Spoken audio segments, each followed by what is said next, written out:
Okay, good morning, everyone, and welcome to Hudson Institute on this lovely morning here in Washington, D.C. My name's Nate Sibley. I'm a fellow here at Hudson, and I run something called the Kleptocracy Initiative, which is a research project looking at how authoritarian regimes and adversaries of the United States use corruption to entrench their rule at home, and also increasingly as a tool of foreign policy to influence events around the world. For those of you joining us for the first time, especially to our online viewers, Hudson is a non-partisan think tank based here in Washington, D.C., promoting American global leadership for a secure, free, and prosperous future. Our topic today is corruption and kleptocracy in Cuba. Cuba is a legally designated U.S. adversary, so it fits well within the remit of my project of looking at how corruption works inside U.S. adversaries. But of all the major U.S. adversaries, I realized recently that Cuba is the one I understand least about how the internal workings of the corruption and the kleptocracy actually operates. And the reason for that, I think, is that it's a very successfully secretive regime. And we'll be going into more of the reasons for that today.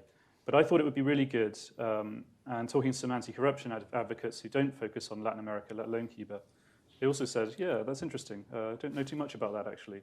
When you think of the influence that Cuba has had over the past half century on shaping events throughout the region and the menace it poses primarily to its own people, let alone to peaceful populations throughout the region and beyond, I thought it would be good to probe a little more about how this works and whether corruption is still being used as a tool of control by the regime, or whether increasingly in the face of mounting economic crises, humanitarian crises, that people are getting fed up with the corruption and it's starting to become more of a liability.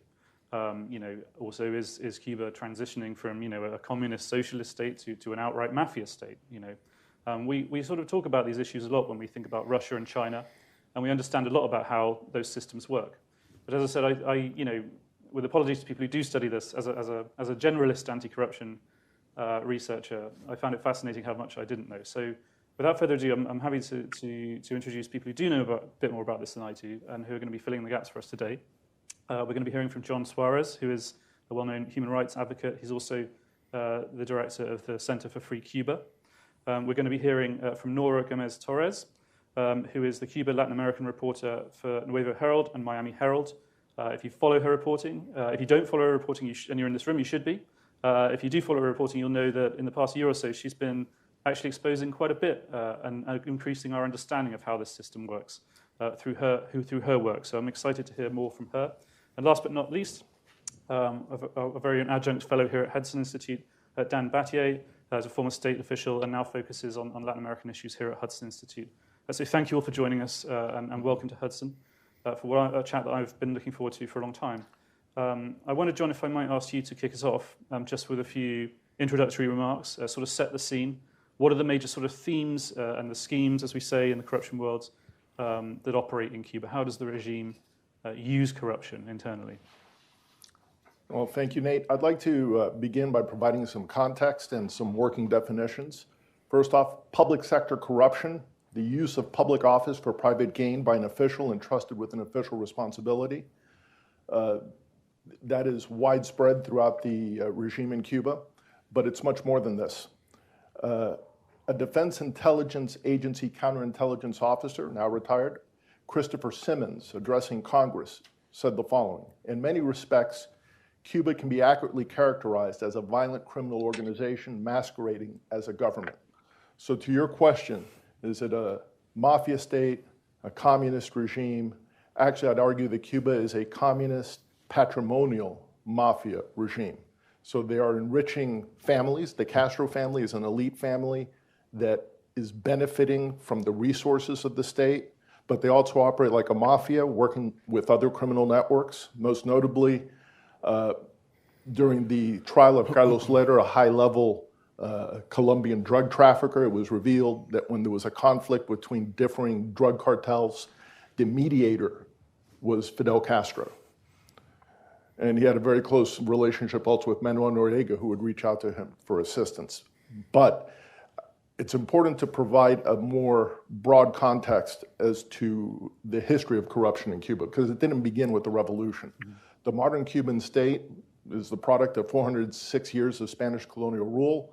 It had a tumultuous history in getting independence, a 10 years war of independence that was frustrated from 1868 to 1878, a Cuban War of Independence from 1895 to 1898 that ended in a US occupation, and then a Cuban Republic for 57 years from 1902 to 1959, which then led to the Communist Revolution under Fidel Castro.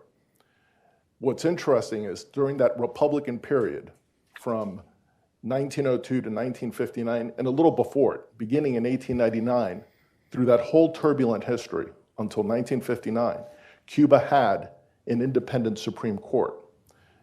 Dr. Guillermo de Montagu, Justice of the Supreme Court of Cuba, explained in 1949, the machinery for the administration of justice in Cuba was inherited originally from Spain. Some additions were acquired during military interventions by the United States, and further modifications have resulted from political liberty, from movements of spontaneous public opinion, and from adoption of new universal concepts, end quote. This republic was rocked by scandals of corruption over 50 years, but there was a critical free press, there was an independent judiciary, there was a Cuban bar that operated out of a legal, in terms of lawyers, that would battle and challenge the corruption in the system over this 50-year period, including when Cuban democracy was ended by Fulgencio Batista on March 10th of 1952, and the Constitution 1940 abrogated. The judiciary still maintained its independence, and the Cuban bar continued to operate in the island, challenging the dictatorship. Batista fled Cuba January 1st of 1959 with $300 million he'd amassed through corrupt means. Fidel Castro, who had condemned the dictatorship of Fulgencio Batista as, quote, corrupt, politically degenerate, beyond redemption, and promised a democratic restoration under the 1940 Constitution, quote, cleansing the different institutions of all venal and corrupt officials, entered power, abandoned the rule of law for rule by law. Two Supreme Court justices resigned their positions in November of 1960 in protest. The Havana Bar, which had resisted Batista's authoritarianism, sent out a statement in which it said, for the first time in its long history of more than 100 years of existence, that they had had to meet in exile in Miami, citing, quote, the complete absence of the rule of law in Cuba. Now, the rule of law is a principle under which all persons, institutions, and entities are accountable to laws that are publicly promulgated, equally enforced, independently adjudicated, and consistent with international human rights principles. It was imperfect, but that existed in Cuba during the Republican period. Fidel Castro comes to power. He does away with civil society, with the free press that had resisted the Batista dictatorship. And beginning in 1959, himself personally occupied multiple luxury mansions, yachts, expensive cars, gave others to his close colleagues and proteges, maintaining lifestyles that ran counter to the communist revolutionary doctrine. At the time of his death in 2016, Forbes magazine said he had had a personal net worth of $900 million. In 2014, Juan Reynaldo Sanchez, a former bodyguard of Fidel Castro and a member of the dictator's inner circle, disclosed that the Cuban leader ruled the nation as his personal fiefdom, resembling a hybrid between Louis XV and a medieval monarch. The Castro brothers imposed communist central planning. The rationing of food became official on March 12, 1962. The total expropriation of the agricultural sector became a legal reality in 1963, when the government made it illegal for Cubans to slaughter their cows or sell beef and byproducts without state permission.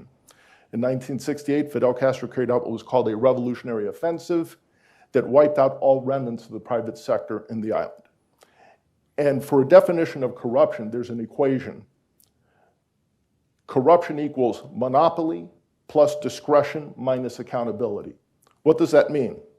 The level of corruption depends on the degree of monopoly exercised by the state over the supply of a given good or service, the degree of discretion enjoyed by a government agency in making resource allocation decisions, and the degree of accountability of the government or its agents to others.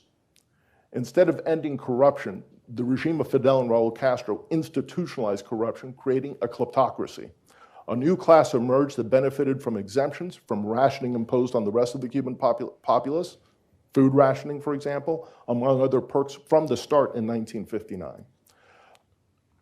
The dictatorship in Havana, by that definition, is a kleptocracy, but it is more. The Cuban regime has not only stolen Cuba's resources, but that of other countries, most notably Venezuela, and inserted itself into transnational criminal networks to both enrich itself and pursue ideological objectives to export its governing model.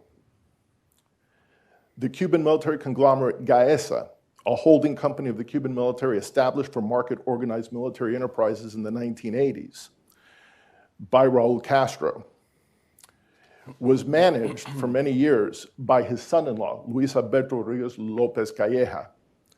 Nora Gamis, who we'll be hearing from, in a December 30th, 2024 article in the Miami Herald, demonstrates that GAESA was sitting on $4.3 billion in its bank accounts.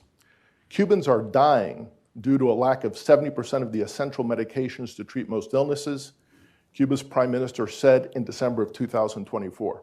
According to Gamis Torres, that means that Gaviota has almost 13 times the $339 million the government said it needed to buy medications to supply Cuban pharmacies annually. GAESA controls a significant portion of the Cuban economy, but those funds do not end up in the government's coffers. What about the Cubans, the everyday Cubans, the ones that aren't benefited? The homes and apartments of Cubans are collapsing and occasionally killing occupants or passersby when pieces of the building fall into the street. The energy infrastructure has not been invested in. Despite an offer by Moscow of investing $1.36 billion in 2015 that was rejected by Havana. But there are shiny new hotels with their own generators to shine on when the rest of the community is in the dark due to frequent blackouts. Want to complain? If you're a Cuban, it's a high price. Yolesi Oviedo Rodriguez, age 44, mother of 2 children, died on February 11th of this year at El Guatao forced labor camp in Havana. She had been sentenced to 5 years in prison. Her crime? Protesting prolonged power outages in her community that impacted her and her family. There are over 1,150 identified Cuban political prisoners in Cuba. This is a partial number. The regime has not allowed the International Committee of the Red Cross to visit Cuban prisons since 1989. In contrast, since 2002 to the present, the United States, with its naval base in Guantanamo, has had over 100 visits of the International Committee of the Red Cross to the prison there for Al-Qaeda prisoners. How does Cuba's transnational criminal network impact the United States? Drug trafficking, terrorism. Beginning in 1961, the Cuban intelligence service infiltrated itself into already existing drug networks in the US and Latin America in order to improve their ability to increase the volume of narcotics entering America. Cuba was first added to the list of state sponsors of terrorism on March 1st, 1982, when it was discovered by the State Department that Havana had been providing weapons to the M19 terrorist organization in Colombia in return for shipping cocaine to the United States. 4 high-ranking Cuban officials were indicted by US grand jury for narcotics smuggling on November 5th of 1982. With the rise of Hugo Chavez in Venezuela in 1999, Havana played a major role in the formation of the Soles cartel and the dramatic increase in cocaine entering the US over the next 25 years. The National Safety Council, a US nonprofit safety advocate, found that 3,186 Americans died of cocaine overdoses in 1999 after over 20 years of cooperation between Cuba and the United States combating drug trafficking. 23,513 Americans died from cocaine overdoses in 2021. In addition to that, and I'm wrapping up, Cuba has also been linked to Medicaid and Medicare fraud. The Department of Health and Human Services in 2011 unveiled its top 10 most wanted Medicare fraud fugitives. 7 of 10 had ties to Cuba. An interesting anecdote, NPR's Scott Hensley reported in February of 2011 of the curious case of what he described as a homeless guy who supposedly got rent money and food to be the front man for a discount pharmacy that defrauded Medicare. The homeless guy was named Lieutenant Colonel Rainier Vicente Rodriguez Fleitas, who owned Pryfer Pharmacy and Discount. He submitted about 1.8 million in fraudulent Medicare claims, and he wasn't homeless. He was living in Cuba while the fraud was being committed. Other high-profile cases include Oscar Sanchez, arrested in 2012 for defrauding Medicare of $31 million, the money was being laundered into Cuban banks. Hubert Guillermo Rodriguez had been wanted by authorities since 2013 for $2.6 million in false Medicare claims. He was arrested upon returning from arrival from Cuba in 2015. Joel Regino Diaz-Martin returned to Cuba in 2020. He defrauded Medicaid of $4 million, but it was discovered in 2024, so he's still at liberty.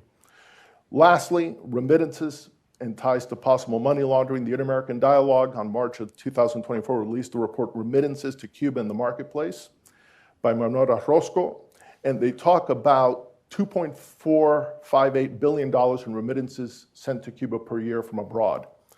They do not take into account in the report the possibility that a portion of this huge amount of money for the regime is to legitimize illegitimate income flows from drug trafficking and/or money laundering. There is also evidence that the Cuban government, with its involvement in the drug trade, Medicare and Medicaid fraud, and money laundering, is costing both American lives and treasure.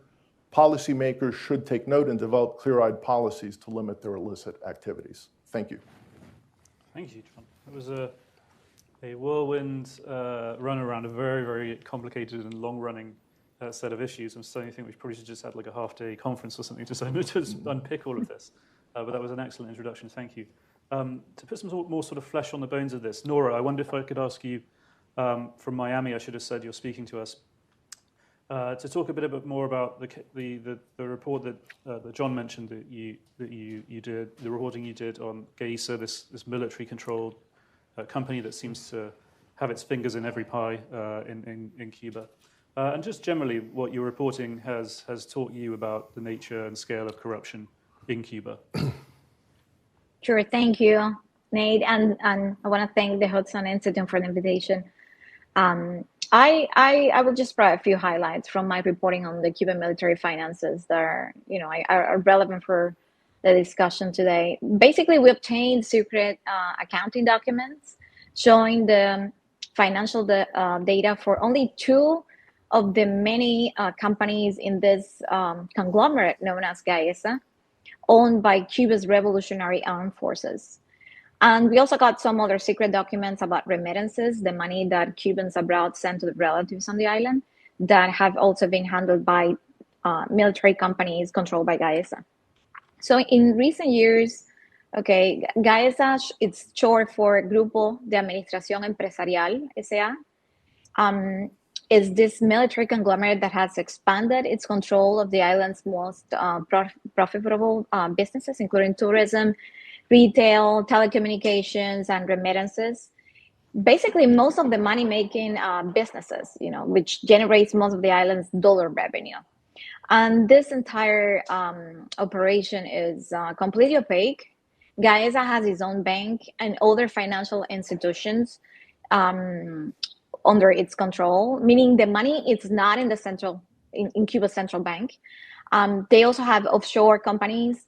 And we know that the government controller cannot audit GAESA's finances. We know that because the last time the government auditor admitted as much, she was fired. So in some, the Cuban people know very little about where this money goes and how it is used. It is not public information. There's no accountability, which is why this leak was so significant. And what we found was this.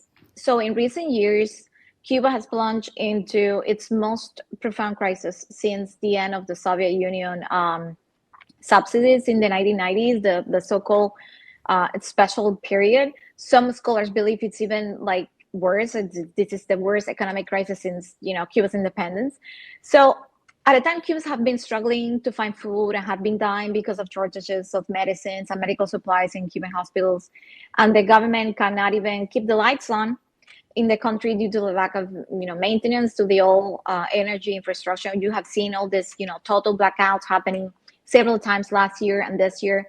So at the time all of this is happening, GAESA has been holding on to billions of dollars and using it in ways that have dramatically worsened the lives of Cubans. For example, as John was mentioning, the documents show that Gaviota, which is the company that runs tourist hotels and other tourist related businesses, and it's just one of the many owned by the military. was sitting on about 4.3 billion in these bank accounts. That's just like it's cash on hand. That's not all of its dollar assets. And mind you, GAESA has like many other businesses. It has the stores, like big store chains. It runs the Mariel Port, the special development business zone that where foreign companies produce things for the Cuban market.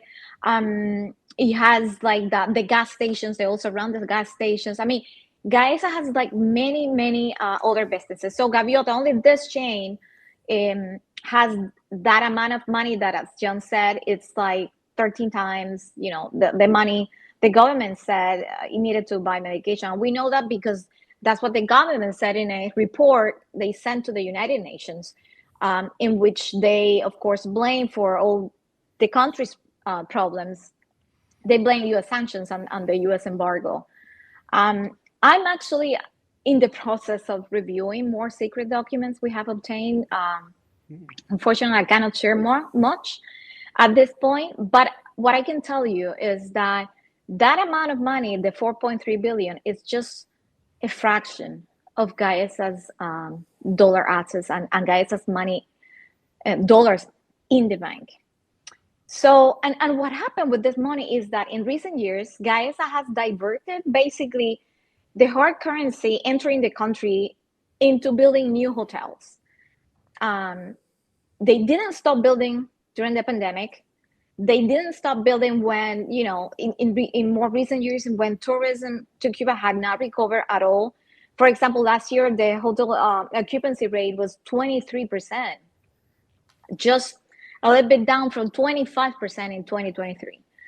And because they keep the money separate from the government's, the central government's coffers, I mean, the state budget, they basically have stripped other ministries, other branches of the government of the resources they need to pay for healthcare, education, even garbage collection. We have seen a lot of videos of, like mountains of garbage in Havana and in other cities, and even repairing the country's electrical grid.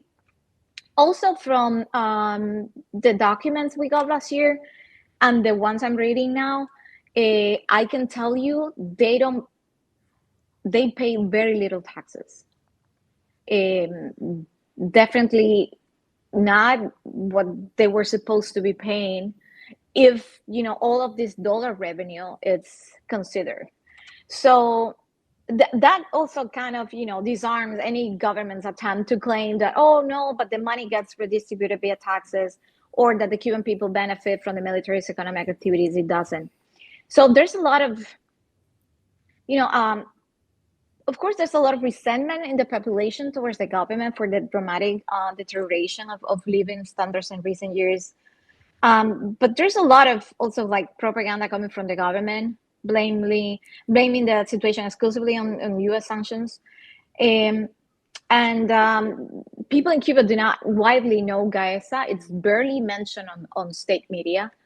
And they don't, I don't think they really know the specific role they have played in the sudden impoverishment of the country. So that's why this leaks and the reporting we're doing at the Miami Herald is so significant in the sense of uncovering how the Cuban military is enriching themselves, basically, while ruining the rest of the country. It kind of gives like a layer of nuance that is missed in a lot of the narratives out there about Cuba. I know there's a lot to unpack here, but I'm going to leave it here so we can continue the discussion. That's fantastic. Thank you so much, Nora. Really fascinating on every level, and I'm tantalized and intrigued to hear that you're still reviewing more documents. So, as I said, if you're not following Nora's reporting at the Miami Herald, you need to be now. Dan, it's always sort of tough to go last when you're speaking on these panels, but you wanted to talk about this in sort of a broader sort of policy perspective. So I wonder what sort of thoughts you had to add. Yeah. So thanks, Nate, for organizing this, and it's great to be here with Nora and John. There's a Cuban version of a Karl Marx quote that says that in Cuba, history repeats itself, first as tragedy, and then again as tragedy. And that is the story of the Cuban regime's management of the economy and what it has meant for the Cuban people. It's instructive I think, to take a look back at events in the 1990s because the power that GAESA has accumulated today and the shape of the corruption that we see in Cuba really has its origins in the period of economic liberalization that began in the early 90s and that ended in the 2000s. The collapse of the Soviet Union ended the billions in annual subsidies that Cuba depended on, leading to the worst shortages that Cuba had known up until that point. The regime eventually responded by allowing for some self-employment and agriculture cooperatives and by allowing dollars to circulate. All of this with many restrictions and while stigmatizing private enterprise as a necessary evil. That liberalization improved economic conditions, but the regime's concerns about losing political control and the idea of departing from revolutionary principles led it to roll back that liberalization. A major factor in this, of course, was Hugo Chavez stepping in to take the role as Cuba's benefactor, which significantly reduced economic pressure on the regime. There was a group of state enterprises that existed at the time, which were sort of the precursor to GAESA. These state enterprises came into being in the 1990s. They had developed into significant economic actors in tourism, tobacco, import-export, and other activities. And they were beneficiaries of the regime's rollback of economic reforms. But it's important to stress they began simply as instruments of state policy and didn't have significant political power. But in the years after Cuba's experiment with liberalization ended, these companies grew, became more professional, more sophisticated.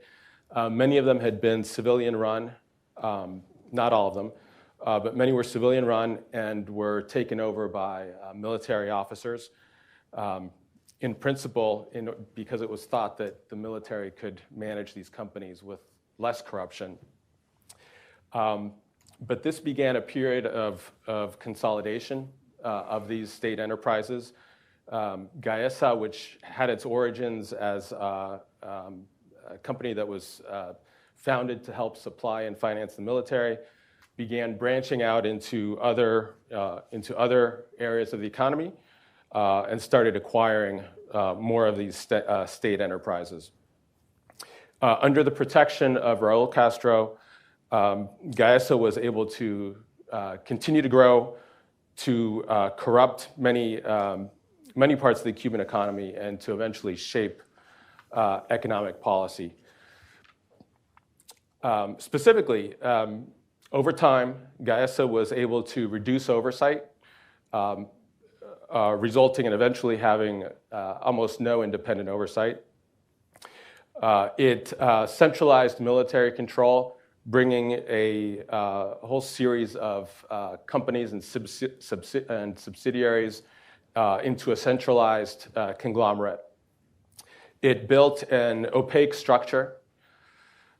It obtained preferential treatment from the regime, for example, getting preferential access to foreign exchange and other things. And it soon started to engage in administrative corruption, bribery, kickbacks, extortion, and so on, and then into structural corruption, beginning to shape regulations, leveraging the military's power to shape the economy for its own benefit. So that brings us to today. GAESA has essentially captured the Cuban state. It uses its banking arm to control the financial system. It uses its financial leverage to subordinate civilian state agencies. And the regime is stuck in a trap. GAESA is key to the survival of the regime. GAESA finances the repressive apparatus, but it also leaves the civilian government as a hollow shell, unable to fulfill basic functions. So looking ahead, I think one of the questions worth considering is what is the next phase of GAESA's evolution? GAESA has made a big bet on tourism, as Nora mentioned, but if tourism continues to decline and if other sources of revenue dry up, where might GAESA head in the future? And I think that question will be important for the future of Cuba. Just on thank you so much, Dan. That's really interesting, and it reminds me of something that happened just a couple of weeks ago, which was under the what was it called, the Helms-Burton Act. A Cuban-American family was given. So I'm hearing what I'm hearing is with all the construction of all these hotels, there are generators while these towers of light while the rest of the population lives in darkness. The GAESA, as you say, is really pushing into tourism at the moment. And that's a major source of revenue for them. So that, we're a policy shop here at Hudson. We're going to be talking a bit about what the US government should or shouldn't be doing about this. But to my mind, it seems that this should be a priority in terms of applying pressure to the regime's, private purse, which it sounds like GAESA effectively is. So I think it was a couple of weeks ago, a Cuban-American family was awarded, I think it was about $30 million from Expedia, because Expedia had been promoting bookings to tourists and hotels that were built on land that was expropriated from that family by Fidel Castro's regime in the early years after the revolution. And so what this law says is it's potentially sort of transformational, this ruling, because to my mind, it's a real deterrent. Do you think this sort of thing is helpful? Do you think this will act as a deterrent to them, or will it have a meaningful impact, or is it just kind of a one-off? Because that may be one for you, John. I don't know if anyone has any thoughts on that, or if it's just a thought of my own. But Well, I think that when Cubans are able to exercise their rights and reclaim property stolen by the dictatorship, it's a good day for freedom, for the rule of law, and it takes resources away from the repressors and also breaks the bounds of impunity. So I think by all those metrics, it's a positive thing. I think we also have to look at, and what Daniel was pointing out about this shift in companies, I think also we need to look at the patrimonial aspect, because the companies back in the 80s and 90s and early 2000s that were civilian tended to be run by Fidel Castro, while GAESA was Raul Castro's baby. So when Fidel Castro gets sick and falls by the wayside in 2006, that's where you see GAESA rise up and take over. So even in that case, you're looking at the inner family dynamics of the dictatorship having an impact on what you're seeing on the macroeconomics of the dictatorship itself. Yeah. Secondly, in terms of, Daniel also mentioned the expansion of GAESA, the military, over the civilian sector of the military. So Raul Castro is a partial explanation, but another part of it is that during the Obama opening between 2014 and 2017, there was a lot of reporting by the AP and others indicating that opening ended up causing an expansion of the military control over the economy, over what had been civilian sectors. It was still controlled by the regime, but they were civilian. They were replaced by military control, especially by the office of the historian Havana that ran a lot of the tourism in the capital city. He was pushed out to Sevio Leal, and that was taken over by the military during this thaw. So what should have been something that would have empowered Cubans, what it did was it empowered the more repressive elements of the dictatorship.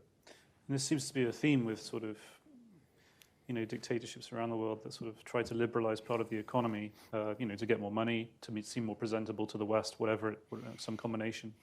But what really changes is the shop front, but really is window dressing. Behind the scenes, it's the same, actors that are actually controlling everything, and without substantive political reform, you can't really do economic reform. Do you think that's correct?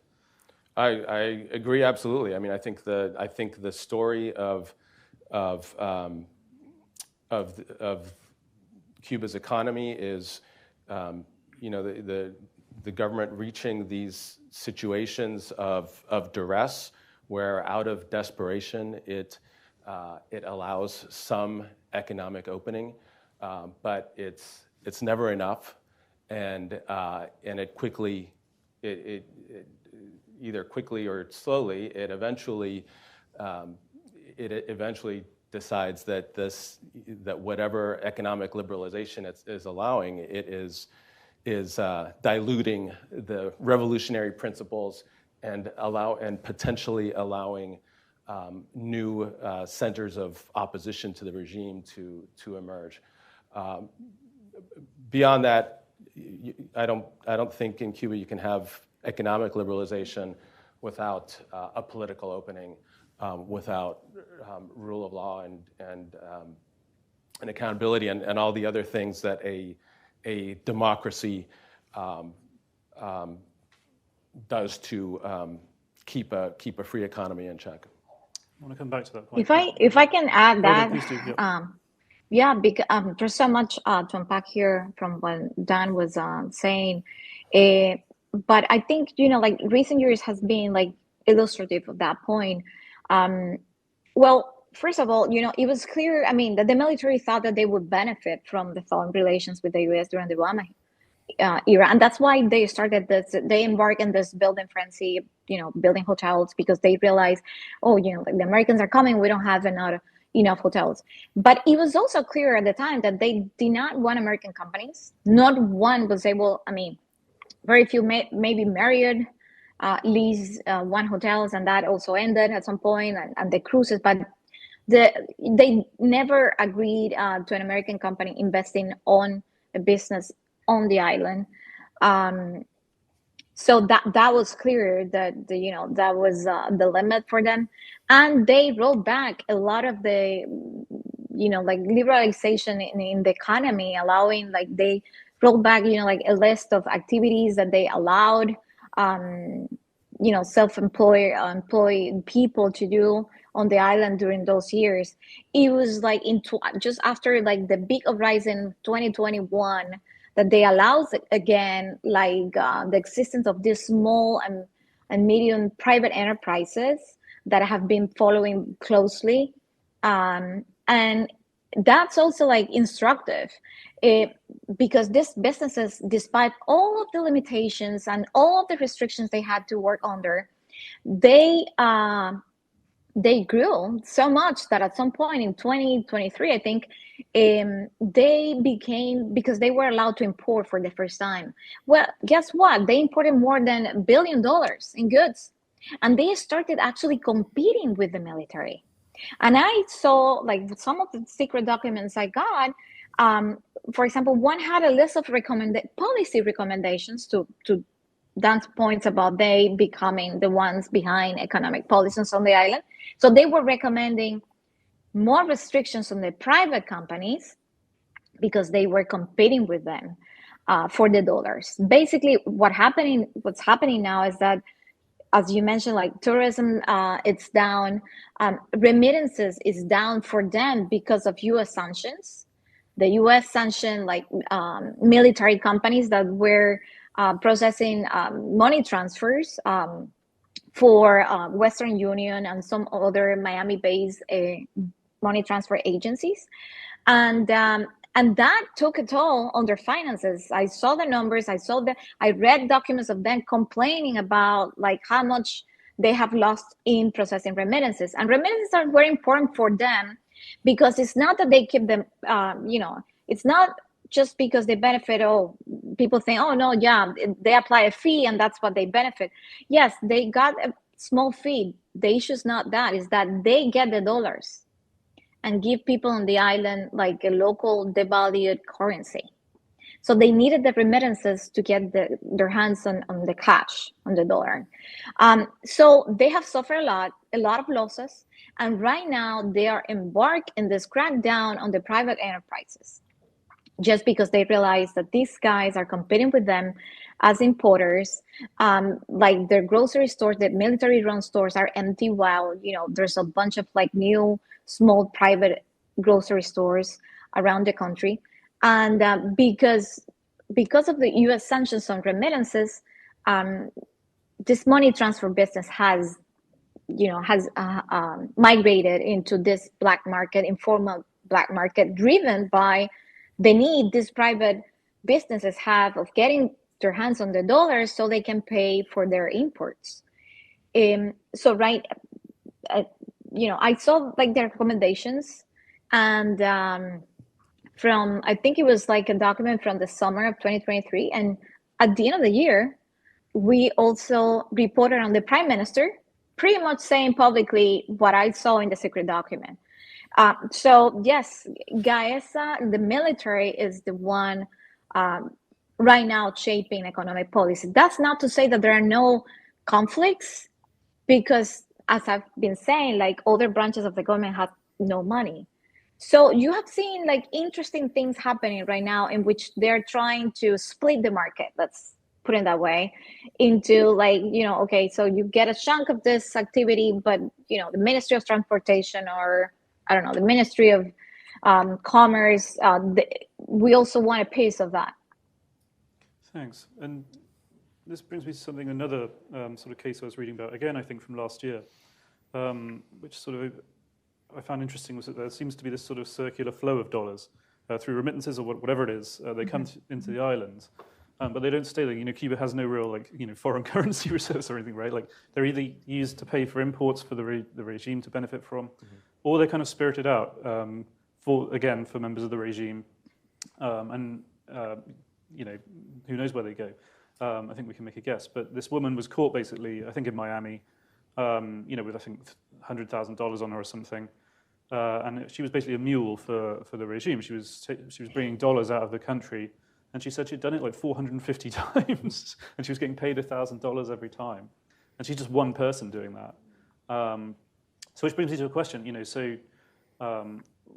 if you go back to, remember, again, I hate to keep making comparisons, but Cuba isn't my kind of primary thing, so you think about like sort of Russian oligarchs. One of the big concerns and criticisms that way before the full-scale invasion of Ukraine started was that all the oligarchs, all the beneficiaries of the regime, they actually don't live in Russia. They don't deal with the consequences of the gutting of the economy. They, and particularly their families, lived outside. Do you think that's true? You mentioned there's a very visible wealth disparity between senior members of the regime and the average Cuban, to put it mildly.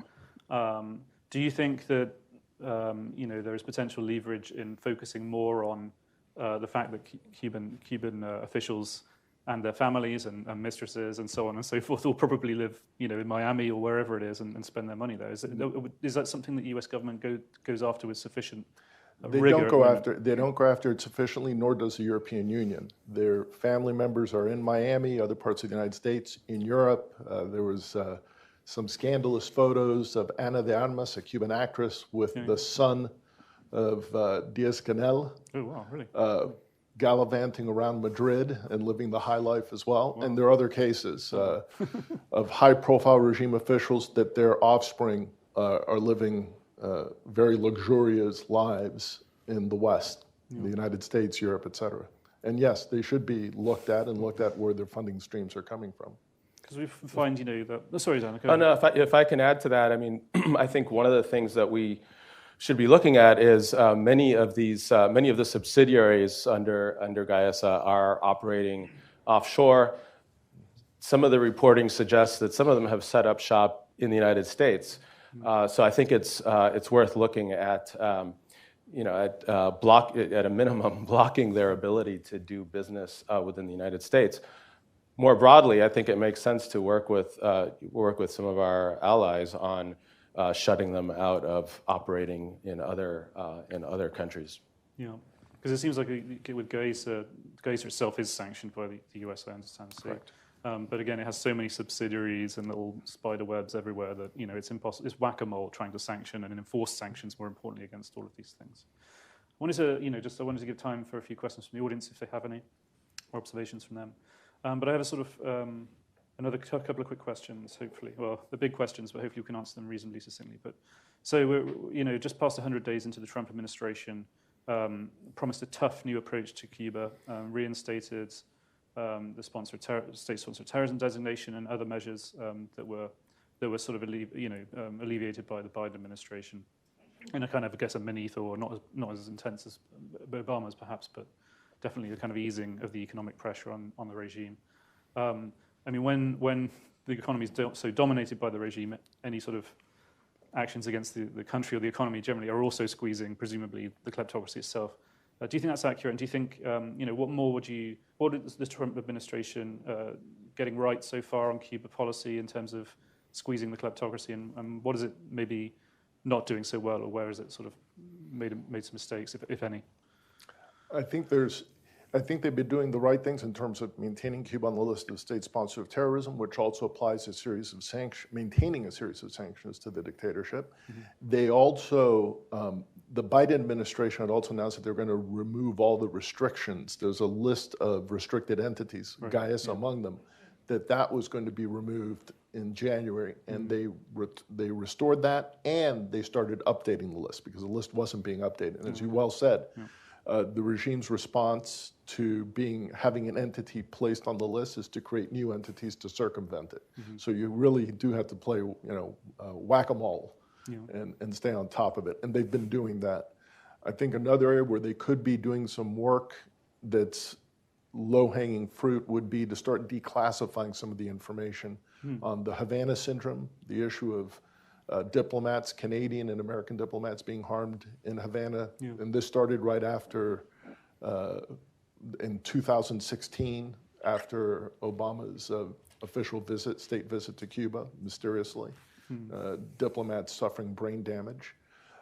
I think also looking into greater detail around the Brothers to the Rescue shoot-down, declassifying information around that. Also getting as much information out concerning the negotiations during the Obama administration with the Cuban government that resulted in the releasing of members of the Cuban WASP network. Gerardo Hernandez, who was serving a double life sentence for, one, for espionage, but two, for the murder of American citizens, was swapped along with some other spies back in 2017 as part of that normalization process. 2014. So it'd be interesting to get that information out there, and I'm sure there's a few others. But I'm sure Mr. Calzone may have some other suggestions. I don't know if you'd like to say anything, Frank, about that. Well, I like to hear what Nora has to say about that. She's, I think, perhaps the most important. I think I'd like to hear what Nora Gomez-Torres has to say about this, because many people focus on Cuba from time to time, but she's on top of it on a regular basis. I have a quick question for her in addition to that, which is, all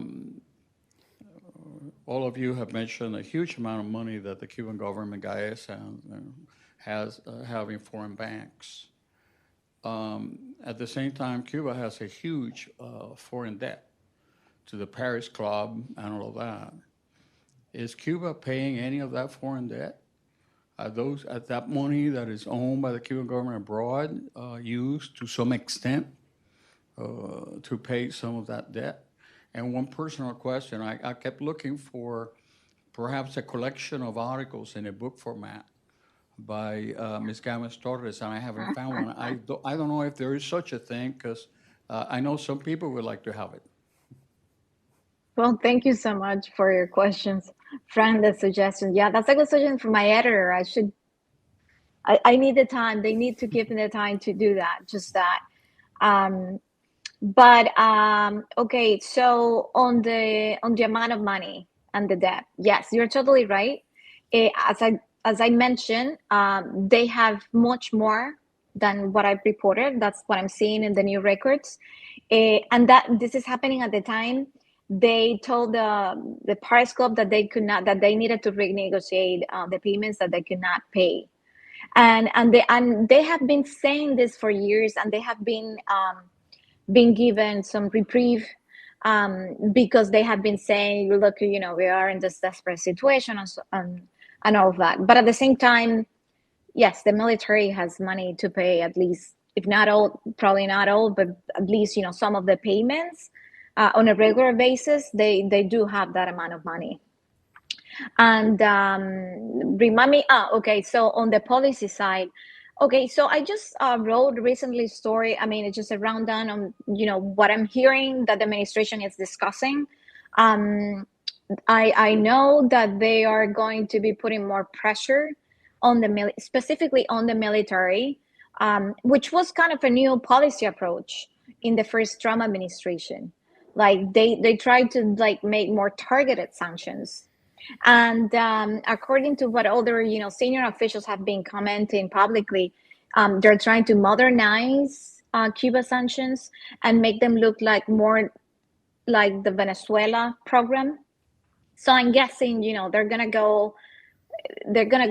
implement this more targeted sanctions on specific companies, or also like they have been concerned about the sanctions not having secondary effects, meaning not affecting foreign companies doing business with the Cuban military or the Cuban government. So I'm guessing also like that we might see more of that. In parallel to that, there's a whole discussion about whether we should also be limiting remittances and flights. It's a huge controversy because like on one hand, from the documents I've seen, they're not handling as much remittances as they used to, because and now of course Secretary of State Rubio, after we published that story showing that the company that was supposed to be a civil company handling remittances for Western Union was in fact controlled by Cemex, which is one of the big GAESA companies. Then Secretary Rubio in January swiftly moved to ban hoarded, and included in that list of companies that are that U.S. companies are prohibited to engage with, it's called like the Cuba restricted list, and it's administered by the State Department. So remittances in that sense, some of the arguments I've been also like listening from like activists and people in the community is that they're concerned about restricting all remittances at a time there's a humanitarian crisis on the island. I've been also like talking to like religious groups that have been doing humanitarian aid, and they're also like very concerned that they would not be able to send humanitarian aids to the churches in Cuba. So that's also happening, and there's also like conversations about whether we should restrict flights to the island. The first Trump administration did so, but they restricted like commercial flights and charter flights, but they to places other than Havana. So there were still commercial flights going to Havana, and some like local representatives that have been calling for let's ban all flights to and from Cuba. We also reported on discussions about a travel ban that hasn't happened, but there were ongoing discussions at some point in the administration, and Cuba was one of the countries in that ban list. Problem is, we also have an embassy there, so I don't know. I'm not sure, like whether it is actually practical to ban all flights when we have diplomatic when we have diplomats there in Havana. So all of that, it's been under discussion. But what we know so far is that I think the Cuban government has already, and the military has already assessed that they're not going to get concessions from, or they were hoping at some point. I mean, I heard that from sources that the Cuban government was trying to find out whether the Trump administration will be open to negotiate with them. I think at this point they have assessed that that's not likely to happen. And then we see, I think, very recently that they have sent back to prison prominent dissidents that they have released back in January under a deal broker between the Vatican and the Biden administration and the Cuban government. So so that's what's happening. We don't know for sure the policy space which of all of these measures are going to happen, but yes, the Secretary Rubio promised a tough policy on Cuba, and the pressure on the Cuban military, I think that would be something like we will see very likely to happen. Thank you so much, Nora. That was really good to have a sort of window into what might be happening next as we close out. Dan, did you just have a kind of final closing Yeah, thought? well, I didn't want to let this opportunity pass without making a case for democracy assistance to Cuba. Yes. I think Right. I think a degree of humility about how the U.S. has engaged with Cuba is in order, because we have not achieved a transition to democracy in Cuba. But I think there is a moral imperative to continue the support to the journalists and human rights activists and other civil society actors that are sort of keeping the fight against the regime, trying to preserve some space for civic action in Cuba, and we can quibble about what has been effective, but I think that is a long-term endeavor that I think will eventually pay dividends for Cuba. Yeah, thank you so much. This is a really important point, especially as the State Department sort of reconfigures itself for a new era. I want to thank you all for such fascinating insights. We used to just sort of run events for like an hour and a half pre-pandemic, and we definitely could have done with an extra half an hour here, I think. But there's so much to unpack. We'll have to do another event on this soon. But I want to thank my wonderful panelists for providing me, and I hope the audience, with so many new insights into what is a very secretive regime. But it's a regime against which I'm hearing we have a lot of potentially untapped leverage, which in targeting the military and its companies, we wouldn't necessarily have to impose further suffering on the beleaguered Cuban people. So I hope someone from the State Department or the Treasury is sort of listening to this and thinking about ways we want to explore that. And I want to thank you, our audience who joined us. I'm sorry there wasn't more time for questions, and of course to our viewers online as well. So that's all from us for now. But as I said, we're definitely going to have to revisit this topic, so you'll be hearing from us again soon. Thank you. Thank you.